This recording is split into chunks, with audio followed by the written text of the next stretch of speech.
Thank you, Mr. President. I Miss Patalkona Jomatia from Tripura Northeastern Region, India. Independent, glorious, princely Tripura marched into Indian Union on 15 October 1949 with the trust commitment for our safeguard, peace and prosperity. But India has totally failed intentionally to keep its commitment. Vice President, the Tripura state government running by illegal immigrants people 70 years is using their security forces directly and indirectly for looting, grabbing land, burning natives' villages, raping and murdering natives people. The court has failed in delivering justice even to the single victims of these grave atrocities.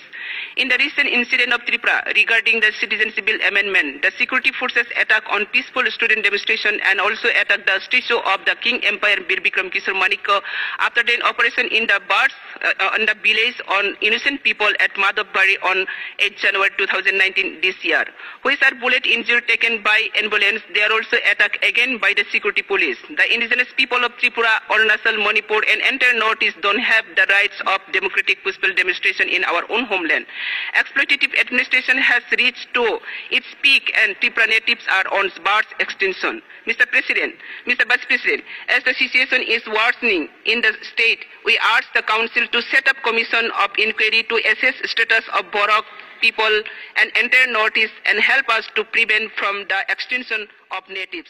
Thank you, Hambai.